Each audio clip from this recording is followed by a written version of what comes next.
Comma और जलसा के अंदर अगर दो हदीसों पर अमल किया जाए, मेरा ख्याल में बंदा इत्मीनान के साथ नमाज़ पढ़ सकता है। सबसे पहली हदीस, हुज़ूर नबी करीम सल्लल्लाहु ताला अलैहि व आलिहि वसल्लम एक दिन नमाज़ पढ़ा रहे थे।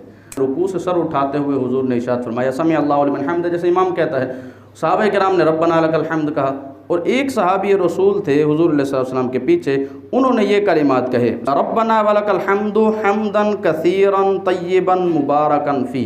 रब्बना लकल हम्द भी ठीक है, रब्बना वलकल हम्द भी ठीक है, दोनों अल्फाज ही हदीस के अंदर आते हैं।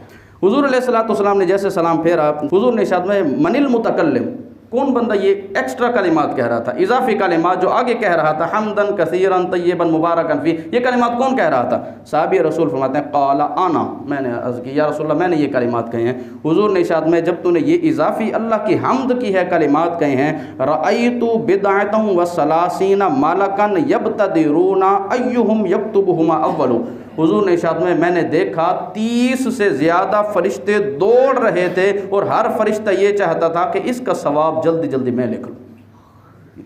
इतना कवी सवाब रब ने अता फरमाया तेरे इस जुमले की वजह से, हम्दन कसीरन तय्यबन मुबारकन। ये पूरे कलिमात अगर बंदा कौमे के अंदर कह ले तो मेरे ख्याल में इत्मीनान से बंदे का कौमा हो सकता है, रुकू के बाद जब खड़ा हो। और सजदे के बाद जो जलसा होता है, जलसे के अंदर कौन से कलिमात कहने हैं वो भी मैं आपको कलिमात बता देता हूँ।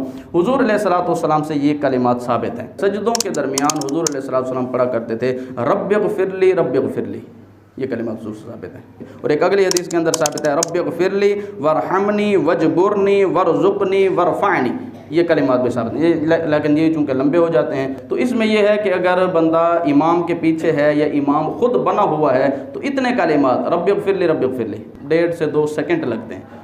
इसके साथ बंदा इत्मीनान के साथ बैठ जाता है। जो मैं बात करने लगा था कि रुकू जलसा भी इत्मीनान के साथ हो, और ये ना समझने कि मैं नई बात कर रहा हूँ, ये बाकायदा फ़िक़्ह हनफ़ी की किताबों के अंदर भी मौजूद है, फ़तावा आलमगीरी, फ़तावा शामी वगैरह के अंदर, और बाकायदा हदीस पाक के अंदर, इब्न माजा के अंदर मौजूद है। और अगर अकेला पढ़ा है तो वो सारे कलिमात भी पढ़ सकता है, रब्बिग़फिरली वरहमनी वजबुरनी वरज़ुक़नी और वरफ़अनी, ये पूरे कलिमात भी पढ़ सकता है अगर अकेला पढ़ रहा है। लेकिन ये कोई नहीं भी पढ़ रहा तो उसको मलामत भी नहीं करनी, ये भी याद रखना। बंदा कोई चीज़ बाज़ औक़ात इबादत शुरू कर देते हैं और दूसरा जो नहीं कर रहा हो तो तेरे तो नमाज़ नहीं पारेगा, तो ये क्या है, पढ़ना मुस्तहब है, और तर्क मुस्तहब पर किसी को मलामत नहीं की जा सकती, ये भी याद रखना। तर्क मुस्तहब पर किसी को मलामत नहीं की, जिस तरह नवाफिल हैं, नवाफिल कोई बैठ कर पढ़ाओ तो हम मलामत तो नहीं कर सकते ना, तो बैठ के पढ़ा है, खड़ा होकर क्यों नहीं पढ़ा, तो खड़ा होकर पढ़ना मुस्तहब था, कोई बैठ के पढ़ा आया हुआ तो है ना मस्जिद के अंदर, उससे तो बेहतर है जो बाहर पट्टे पे बैठा है, जो आकर नमाज पढ़ रहा है। तो तर्क मुस्तहब पर मलामत भी नहीं करनी चाहिए, इसका भी लिहाज रखना चाहिए।